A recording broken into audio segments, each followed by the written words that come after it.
ಈ ಬೀದರ್ ಕೇಸ್ನಲ್ಲಿ ನಾವು ಎಲ್ಲಿ ಹೇಳಿದ್ದಾರೆ ನಾವು ಏನಾದರೂ ಇನ್ಫ್ಲೂಯೆನ್ಸ್ ಮಾಡಿದ್ದೀವಿ ಅವರಿಗೆ ಅಂತ? 8 ಜನ ಆರೋಪಿಗಳಿದ್ದಾರೆ. 8 ಜನದಲ್ಲಿ ನಾನು ಇದ್ದೀನ ಅಲ್ಲಿ A1 to A8ನಲ್ಲಿ. ಈಗ ಆ ಆರೋಪ ಹಿಂದಿನ ಏನು ಈಶ್ವರಪ್ಪ ಅವರ ಆರೋಪ ಸಾಬೀತಾಗಿದ್ದಕ್ಕೆ ತಾನೇ ಅವ್ರಿಗೆ ಟಿಕೆಟ್ ಕೊಟ್ಟಿಲ್ಲ.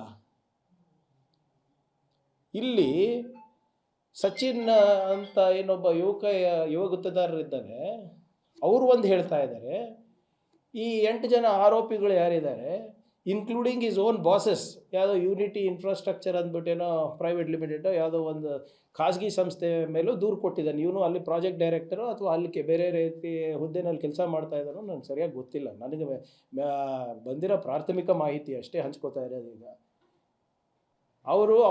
ಅವ್ರ ಯಾವ ಸಂಸ್ಥೆನಲ್ಲಿ ಕೆಲಸ ಮಾಡ್ತಾ ಇದ್ದಾರೆ ಅವ್ರಿಗೆ ಕೂಡ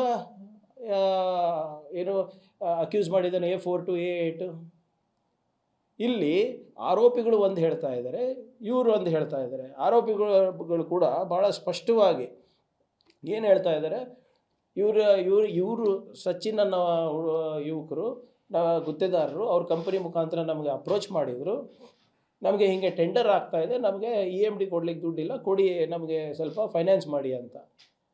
ಅದಕ್ಕೆ ನಾವು ಅವರಿಗೆ 65 ಲಕ್ಷ ರೂಪಾಯಿ ನಾವು ಬ್ಯಾಂಕ್ ಟ್ರಾನ್ಸಾಕ್ಷನ್ ಮಾಡಿದ್ದೀವಿ. ಏನು ಕಳ್ತನ ಅಂತೂ ಇಲ್ಲ, ಅಥವಾ ಅಡ್ಡದಾರಿ ಇಲ್ಲ, ಅಥವಾ ಬೇರೆ ರೀತಿಯ ಸಾಕ್ಷಿ ಇಲ್ಲ ಅಂತಿಲ್ಲ. It's a legal transaction between A and B. ಅದಕ್ಕೆ ಪ್ರೂಫ್ ಇದೆ ಅಂತ ಅವರು ಹೇಳ್ತಾ ಇದ್ದಾರೆ, ಯಾರು ಆರೋಪಿಗಳು. ಅದ್ರ ಮೇಲೆ 15 ಲಕ್ಷ ನಗದು ಕೊಟ್ಟಿದ್ದಾರೆ ಅಂತ ಹೇಳ್ತಾ ಇದ್ದಾರೆ.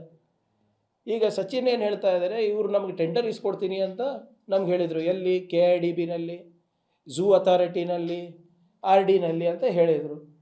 ಈಗ ಯಾರು ಏನು ಹೇಳಿದ್ದಾರೆ ಗೊತ್ತಿಲ್ಲ. ಈಗ ಅವ್ರದ್ದು ನಂಬದ ಇವ್ರದ್ದು ನಂಬದ ಗೊತ್ತಿಲ್ಲ. ಅದಕ್ಕೆ ತನಿಖೆ ಆಗಬೇಕಲ್ಲ. ಇದರಲ್ಲಿ ನಮ್ಮ ಪಾತ್ರ ಏನಿದೆ? ಎಲ್ಲನ ಅವರು ಪ್ರಿಯಾಂಕರ್ಗೆ ಅವರು ನನಗೆ ಪ್ರಾಮಿಸ್ ಮಾಡಿದರು, ಪ್ರಿಯಾಂಕರ್ಗೆ ಅವರು ಮೌಖಿಕ ಆದೇಶ ನೀಡಿದರು, ಬರೆದು ಕೊಟ್ಟಿದ್ರು, ಏನಾದರೂ ಹೇಳಿದಾರಾ? ಅವ್ರವ್ರ ವ್ಯವಹಾರ ಇದೆ.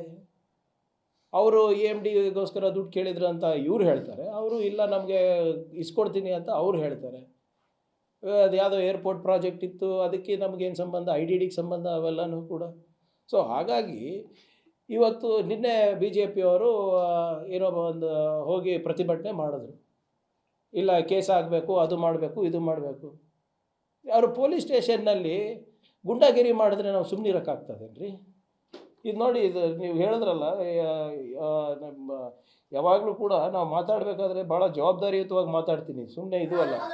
ನೋಡಿ, ಇದು ನಿನ್ನೆ ಸ್ಟೇಷನ್ನಲ್ಲಿ ನಡೆದಂಥ ಘಟನೆ ಎಲ್ಲ ನಮ್ಮ ಕಲಬುರಗಿನಲ್ಲೆಲ್ಲ ವೈರಲ್ ಆಗಿದೆ. ಇದು ಯಾರು ಇವರೆಲ್ಲ? BJP ಮಾಜಿ MLAಗಳು ಮತ್ತು ಹಾಲಿ MLAಗಳು. ನೋಡಿ, ಅವರು ಒಬ್ಬರೇ ಇನ್ಸ್ಪೆಕ್ಟರ್ ಮೇಲೆ ಹೇಗೆಲ್ಲರೂ ಮಾಡ್ತಾ ಇದ್ದಾರೆ. ಇವ್ರದ್ದೇನೆಂದರೆ ಇವ್ರ ಮೇಲೆ ಏನೋ ಒಂದು ಸಂಚು ನಡೀತಾ ಇದೆ, ಅದಕ್ಕೆ ನೀವು FIR ರಿಜಿಸ್ಟರ್ ಮಾಡಬೇಕು ಅಂತ ಭಾಳ ಸ್ಪಷ್ಟವಾಗಿ ಅವರು ಯಾರು ನಮ್ಮ ಹೋಮ್ ಡಿಪಾರ್ಟ್ಮೆಂಟ್ ಅವರು ಇದು ನಾನ್ ಕಾಗ್ನಿಸಿಬಲ್ ಆಗ್ತದೆ, ನಮ್ಮ ವ್ಯಾಪ್ತಿಗೆ ಬರೋದಿಲ್ಲ, ದಯವಿಟ್ಟು ಕೋರ್ಟಿಂದ ತರಬೇಕಾಗುತ್ತೆ ಅಂತ ಹೇಳ್ತಾ ಇದ್ದಾರೆ. ಅದಕ್ಕಿಲ್ಲ ನೀವು FIR ಕೊಡಿ, ಈಗಲೇ ಕೊಡಿ ಅಂತ ಹೇಳಿದ್ರೆ ಹೌ ಇಸ್ ಇಟ್ ಪಾಸಿಬಲ್? ಇವ್ರಿಗೆ ಕಾನೂನಿನ ಅರಿವು ಇದೆಯಾ ಇಲ್ವಾ? ಆಮೇಲೆ ಅದಕ್ಕೆ ನನ್ನ ಮೇಲೆ ಏನಾದರೂ ಆಗ್ತಾ ಇದ್ದರೆ ನಾನು ಹೋಗಿ ಹೈಕೋರ್ಟಿಗೆ ಅಪೀಲ್ ಹಾಕಬೇಕು, ನಾನು ಕೋರ್ಟಿಗೆ ಹೋಗಿ ಅಪೀಲ್ ಹಾಕಬೇಕು, ಅಲ್ಲಿಂದ ಆದೇಶ ತರಬೇಕು. ಅದು ತಗೊಂಡು ಬನ್ನಿ ನಾವು ಮಾಡ್ತೀವಿ ಅಂದ್ರೂ ಕೂಡ ಇಲ್ಲ. ಇವತ್ತು ಕಲಬುರಗಿನಲ್ಲಿ ಬಂದು ಥರ ಮಾಡಿಬಿಟ್ಟು ಅಲ್ಲಿ ಸರ್ಕಲ್ನಲ್ಲಿ ಪ್ರತಿಭಟನೆ ಮಾಡಿದ್ದಾರೆ. 200-300 ಜನ ಟೈರ್ ಸುಟ್ಟಿ, ಅದು ಮಾಡಿ ಇದು ಮಾಡಿ. ಸರಿನಾ? ಇದು ಕಾನೂನಿನ ಪ್ರೊಸೀಜರ್ಸು ಫಾಲೋ ಆಗ್ತಾ ಇಲ್ಲ, ಅಥವಾ ಏನು ನಾವೇ ಉದ್ದೇಶಪೂರ್ವಕವಾಗಿ ಏನಾದರೂ ಮಾಡ್ತಾ ಇಲ್ಲ ಅಂದರೆ ಆಯಿತು, ನೀವು ಮಾಡಿ, ಪ್ರತಿಭಟನೆ ಮಾಡಿ, ನೀವು ಕೋರ್ಟಿಗನ ಹೋಗಿ. ನಿಮಗೆ ಕಾನೂನಿನ ಸ್ವಲ್ಪನೂ ಪ್ರಜ್ಞೆ ಇಲ್ಲ, ಅರಿವಿಲ್ಲ ಅಂದರೆ ನಾವೇನು ಮಾಡೋಕ್ಕಾಗುತ್ತೆ? ಪೊಲೀಸ್ ಸ್ಟೇಷನ್ನಲ್ಲಿ ಬಂದು ಜನಪ್ರತಿನಿಧಿಗಳು ಅಥವಾ ಮಾಜಿ ಜನಪ್ರತಿನಿಧಿಗಳು ಅಥವಾ BJP ಕಾರ್ಯಕರ್ತರು ಬಂದು ಅವರು ಗುಂಡಾಗಿರಿ ಮಾಡಿದ್ರೆ ನಾವು ಸುಮ್ಮನಿರ್ಬೇಕಾ? ಹಾಗೂ ಕೂಡ ನಾವೇನೂ ಮಾಡಿಲ್ಲ. ಹೀಗೆಲ್ಲ ದನಿನಲ್ಲಿ ಮಾತಾಡೋದು ಸರಿನಾ? ಅಥವಾ ಹೋಗಿ ನೀವು FIR ಕೊಡಿ ಅಂತ ಇಮಿಡಿಯೇಟಾಗಿ ಕೊಡಲೇಬೇಕು ಅಂತ ಏನಾದರೂ ಕಾನೂನಲ್ಲಿ ಇದೆಯಾ? ಹೌದಪ್ಪ, ಇದು ಮಾಡಿಲ್ಲ ಅಂದರೆ ಓಕೆ. ಈಗ ಎಲ್ಲೆಲ್ಲಿ ನಿರ್ಲಕ್ಷ್ಯ ಆಗಿದೆ ಅಲ್ಲಿ ಆಗಲೇ ಅಮಾನತ್ ಮಾಡಿದ್ದಾರೆ. ಸಚಿನ್ ಅವ್ರ ಫ್ಯಾಮಿಲಿ ಇವರು ಸಿಗ್ತಾ ಇಲ್ಲ ಅಂದಾಗ ಹೋಗಿ ಬೀದರ್ನಲ್ಲಿ ದೂರು ಕೊಡೋ ಸಂದರ್ಭದಲ್ಲಿ ಅಲ್ಲಿ ನಿರ್ಲಕ್ಷ್ಯ ಆಗಿದೆ ಅಂದ್ಬಿಟ್ಟು ಈಗಾಗಲೇ 2 ಹೆಡ್ ಕಾನ್ಸ್ಟೇಬಲ್ಗೆ ಸಸ್ಪೆಂಡ್ ಮಾಡಿದ್ದಾರೆ. ಸೊ ಇದರಿಂದ ಬಿ ಜೆ ಪಿಯವರು ಯಾವಾಗಲೂ ಕೂಡ ಅವರಿಗೆ ಏನಾಗ್ಬಿಟ್ಟಿದೆ ಅಂದರೆ ಈ ಇಂಥದ್ದು ಏನಾದರೂ ಘಟನೆಗಳಾದರೆ ಅವ್ರಿಗೆ ಭಾಳ ಖುಷಿ.